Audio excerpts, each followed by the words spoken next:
Funding for this program is provided by Annenberg CPB to advance excellent teaching.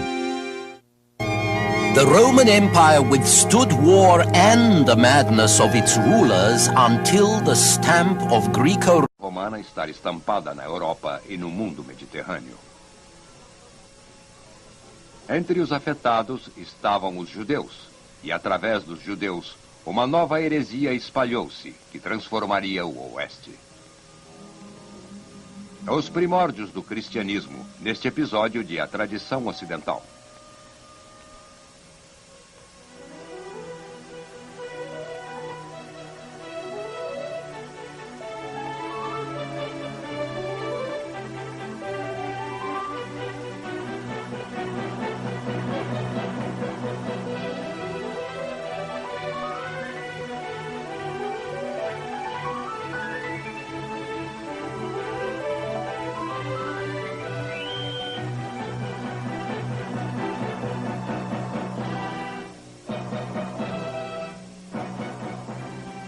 E agora o professor da Universidade da Califórnia, Eugene Weber, em sua jornada através da história da civilização ocidental.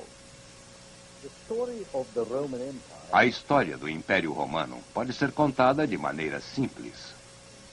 Os 2 séculos que começaram com o imperador Augusto foram uma época de paz e prosperidade. Houve imperadores loucos, imperadores assassinos e imperadores assassinados.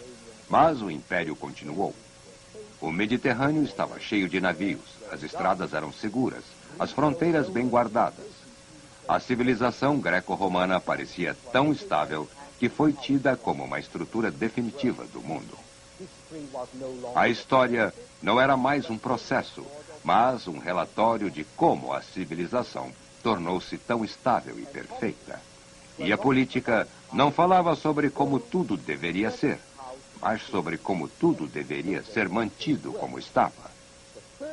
O 3º século, entretanto, foi uma época de progresso, de guerra civil, até o reinado de Diocleciano, de 284 a 305 depois de Cristo, que foi um período de reorganização e reconstrução. Por quase mais um século, houve uma certa paz, mas depois tudo desmoronou. A economia ruiu. As províncias foram invadidas por bárbaros. Roma foi saqueada e em 476 depois de Cristo, Rômulo Augusto aposentou-se e foi para o campo. O último imperador a reinar de Roma sobre a parte ocidental do império. E assim, o final chegou cerca de 5 séculos após a Batalha de Actium e o início da paz de Augusto.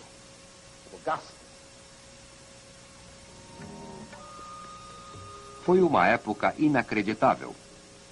Como Edward Gibbon, o historiador do século XVIII, escreveu: em vez de perguntar por que o Império Romano foi destruído, deveríamos ficar surpresos por ele ter sobrevivido tanto tempo.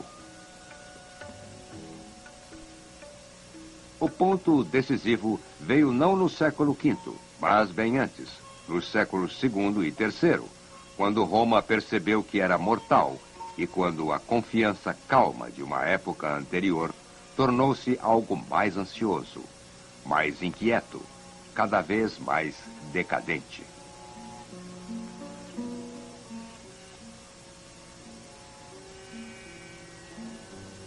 É possível ver as mudanças nos retratos dos imperadores. Este é um busto de Trajano, que reinou de 98 a 117 depois de Cristo, e que foi um dos melhores imperadores que Roma teve. Ele parece ter envelhecido com um senso de humor e um certo ceticismo. Entretanto, 50 anos depois, os imperadores, como os seus súditos, pareciam tristes, ou pior. Este é um retrato de Marco Aurélio, um estoico, que reinou de 161 a 180 depois de Cristo. Foi um excelente imperador, mas parecia carregar o peso do mundo em seus ombros. Desta época em diante, os imperadores vão de tristes a preocupados, como neste retrato de Décio, a animalesco, como o imperador Caracalla, ou simplesmente louco, como o jovem Cômodo, filho e sucessor de Marco Aurélio, que rejeitou o racionalismo dos estoicos e invocou a proteção de todas as deidades orientais. Cibele, a grande mãe da Ásia Menor, Mitras, da Pérsia, Ísis, do Egito, e qualquer outro deus que prometesse salvação ou imortalidade. Assim, ao longo de um século, os romanos passaram de confiança e estabilidade à incerteza ansiosa. E sua visão do mundo mudou também, principalmente na religião e filosofia. No século II a.C., quando Roma se abriu às ideias gregas, a filosofia que se tornou popular foi o estoicismo. Lembrem-se que, para os estoicos, a base da moralidade era o conformismo com a natureza. Não apenas a natureza humana, mas também a divina ordem mundial. Os homens sábios entendiam a natureza verdadeira e a ordem verdadeira e conformavam-se com elas. Os romanos adaptaram isso às suas necessidades, enfatizando autocontrole, moderação, coragem, dedicação. Mas também aprenderam as ideias humanitárias universais do estoicismo e sua limitada noção de virtude como brio a serviço do Estado, que foi aumentado e enriquecido. A antiga moralidade paroquial foi ampliada num novo humanismo.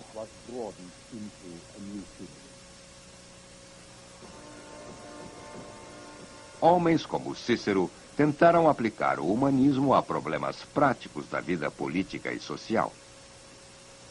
Nascido em 106 a.C., Cícero, mostrado aqui, era um orador, estadista e filósofo romano, até que sua franqueza contra Marco Antônio e Otávio acabou por matá-lo.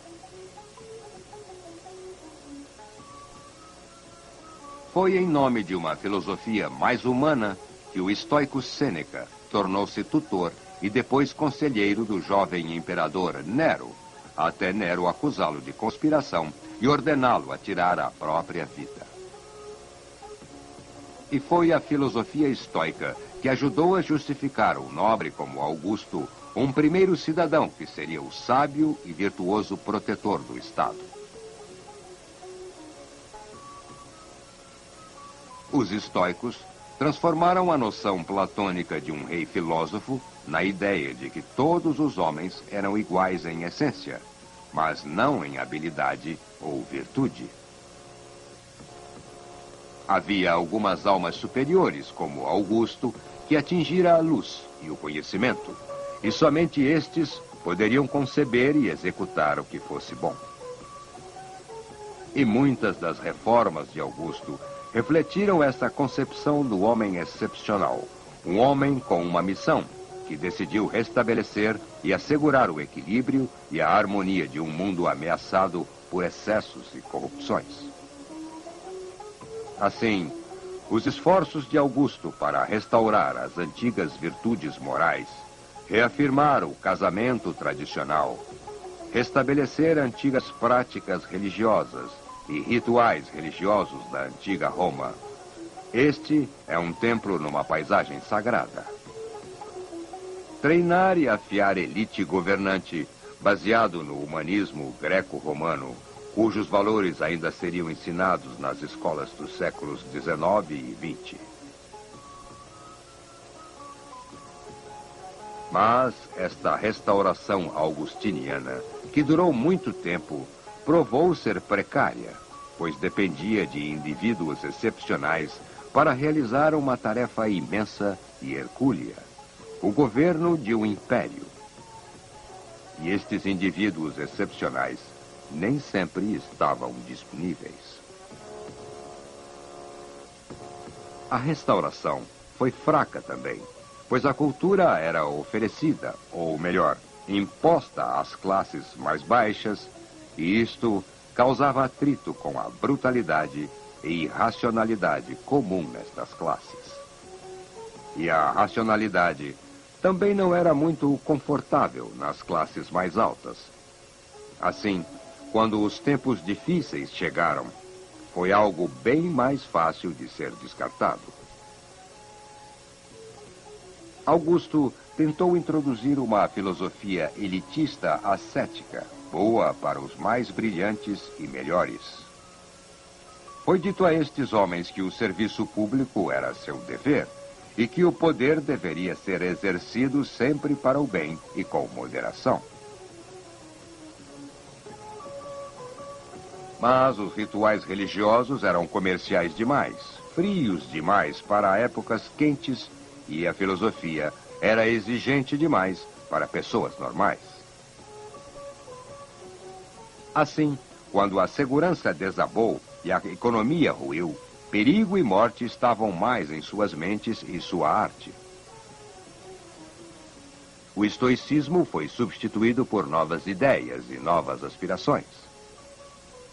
Conforme a época foi ficando mais difícil, as pessoas queriam algo mais pessoal, mais acessível, e expressavam isso dizendo que queriam salus, uma palavra que originalmente significava saúde física, mas acabou significando saúde da alma, isto é, salvação. O humanismo estoico pode ser bom para um filósofo como Sêneca, mas o imperador psicótico Nero não gostava que lhe dissessem o que fazer, e o estoicismo de Sêneca veio a calhar quando Nero ordenou que cometesse suicídio. Um século mais tarde, o estoicismo levou Marco Aurélio a escrever suas Meditações, mas seu filho e sucessor Cômodo era um louco, menos interessado em coragem interior que em salvação mágica. Nessa época, a cultura romana lutava para permanecer como estava. Cidadãos respeitáveis tentavam mergulhar no desconhecido através de sessões como esta. Imperadores rezavam por milagres para tirá-los de apuros. E gente comum se prendia a talismãs religiosos, astrólogos e adivinhos e muitos amuletos.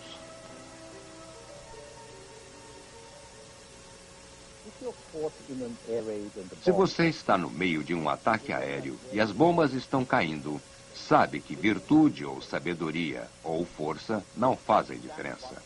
E você reza pela intervenção divina. Foi o que aconteceu quando o século II passou para o terceiro e o quarto. Na política, no pensamento, nas artes, o realismo e naturalismo e o senso de perspectiva, que eram parte de uma atitude racional à natureza e ao mundo, cederam. Quanto mais crescia a desordem, a racionalidade parecia menos relevante. Quanto mais o império desmoronava, menos a autodisciplina e a autoconfiança pareciam funcionar. E mais as doutrinas de salvação ofereciam a promessa de escape, o que me leva ao cristianismo. Devemos ter em mente três coisas quando falamos dos primórdios do cristianismo. Primeiro, o contexto cultural de um mundo helenístico. Segundo, as fontes judias do novo credo e as influências judias nele. E terceiro, as mudanças no mundo contemporâneo entre o século I, quando o cristianismo nasceu, e o século IV, quando foi reconhecido pelo Estado romano. Em outras palavras, o modo como o mundo afetou o cristianismo e como o cristianismo afetou o mundo. Se começarmos analisando a cultura helenística do mundo antigo, veremos que foi muito infiltrada pelo orientalismo, principalmente no que diz respeito à religião. Esta, por exemplo, é uma figura romana em roupas egípcias. E esta é uma cena de uma das misteriosas religiões ou de um culto agnóstico, que diz oferecer acesso a gnosis, ou conhecimento dos mistérios espirituais. estes cultos eram mais populares entre as mulheres e nas classes mais baixas, e foram bastante simplificados e vulgarizados. Não eram novos, mas sua importância no mundo helenístico greco-romano era nova. Falando de modo geral, podemos descrever esse mundo como cético, tolerante e materialista. Este, por exemplo, é um mercador fazendo negócios no mercado. Mas era, acima de tudo, um mundo cosmopolita, no qual, pela regra romana, tribos e raças se mesclavam dentro do mesmo império. No meio de tudo isto, somente os judeus mantiveram sua identidade e sua descompromissada perspectiva semítica. A palavra semítica refere-se aos semitas, um povo que foi do deserto árabe para a Mesopotâmia mais de 2000 anos antes de Cristo. Os hebreus eram semitas, e também o povo que hoje chamamos de árabes. Os judeus, principalmente, eram filhos de uma ideia, a ideia de Jeová, um Deus de supremo significado e poder universal, mas com quem tinham um relacionamento particular, único e exclusivo. Foi esta ideia que os manteve vivos como um povo através de anos de provações e sofrimentos, vivos e também indiferentes a outras influências religiosas do mundo à sua volta.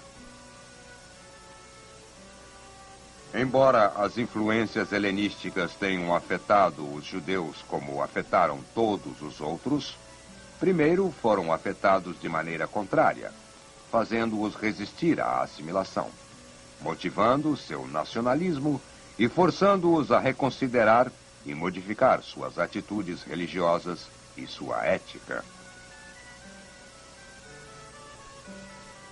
No ano de 175 depois de Cristo, Antíoco IV, que governou a Síria e a Palestina, começou uma campanha destinada a unificar seu domínio, acabando com as religiões e tradições concorrentes, e assim proibiu a circuncisão e leis dietárias, que eram centrais ao judaísmo. Os judeus, é claro, recusaram-se a desistir de suas tradições e se recusaram a adorar Antíoco IV como um deus, a subordinar sua religião ao Estado.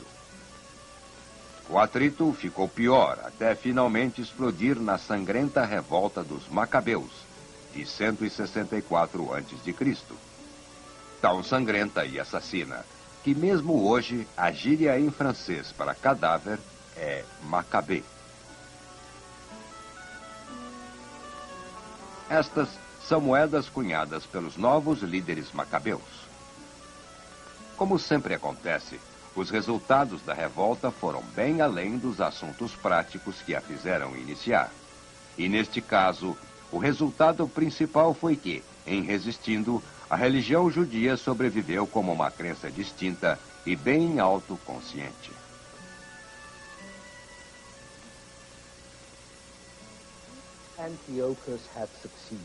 Se Antíoco tivesse vencido, se o judaísmo tivesse perecido, nem o cristianismo, nem o maometismo, na forma atual, teriam existido.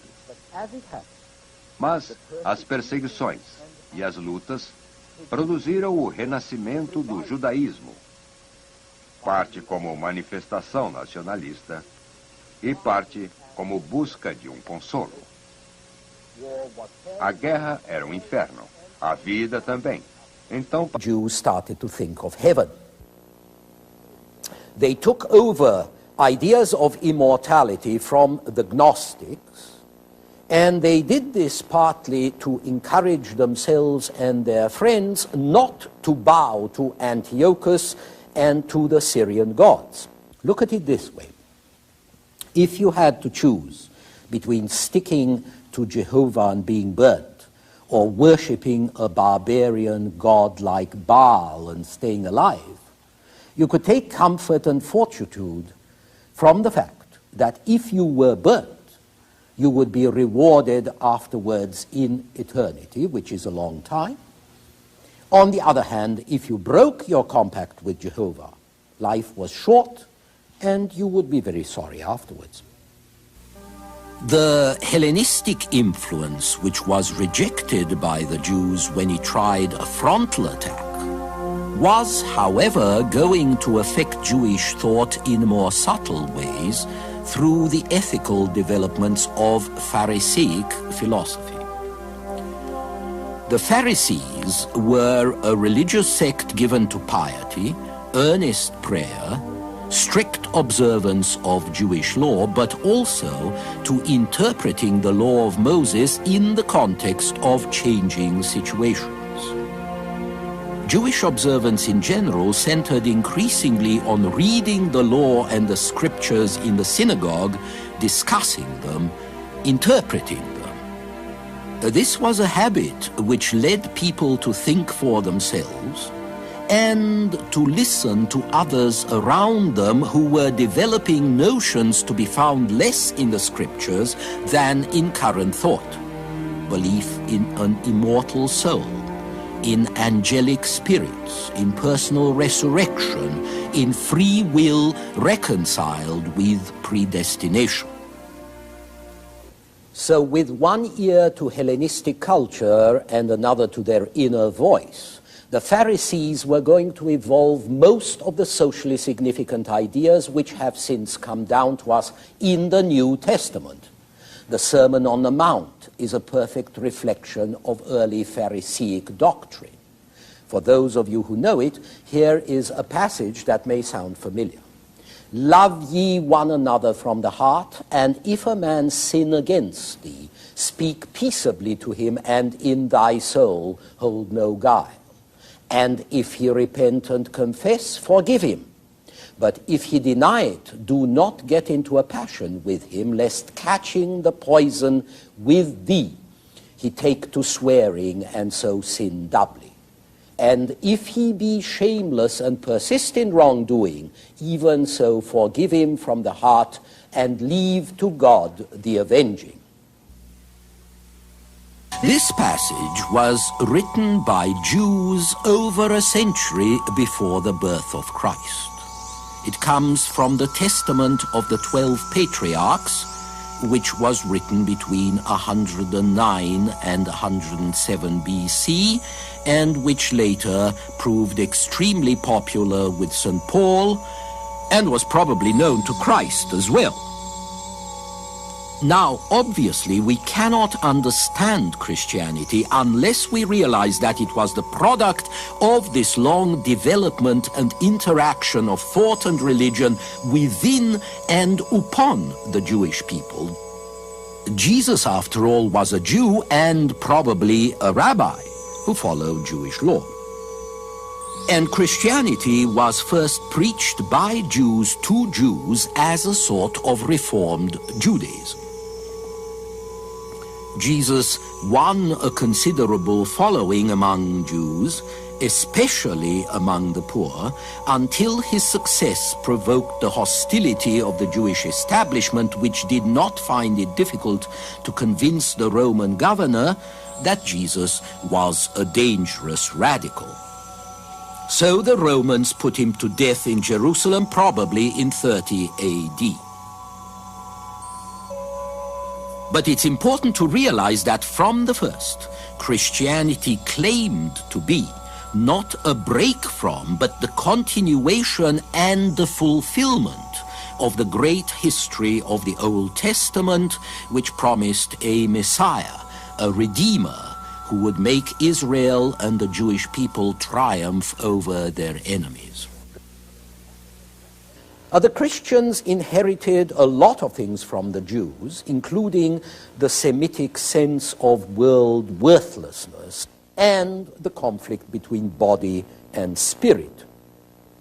And they took over, too, the typically Jewish vision of a blinding, all-powerful God above and the abject condition of man below, with his overwhelming sense of sin and a passion for salvation. But this salvation could not come from anything man could do, as the rationalist Greeks might have argued, but only from God, or, as St. Paul later put it, from faith in God, which in Christian terms is simply faith in the reality and value of Christ's sacrifice.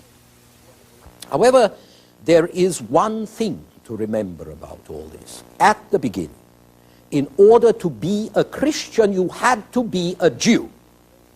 There was no thought of separateness in Christian communities which were merely reformed religious groups within a Jewish community.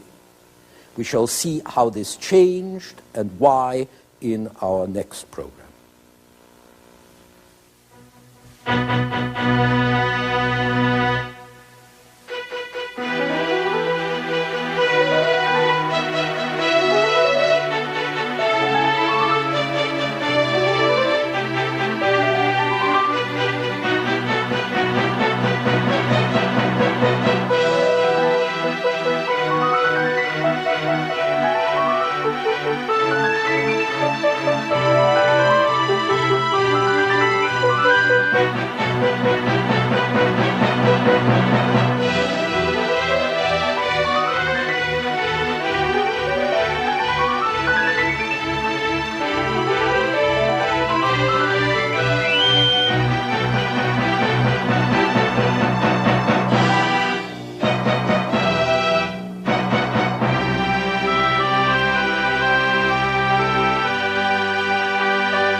Funding for this program is provided by Annenberg CPB to advance excellent teaching. For information about this and other Annenberg CPB programs, call 1-800-LEARNER and visit us at www.learner.org.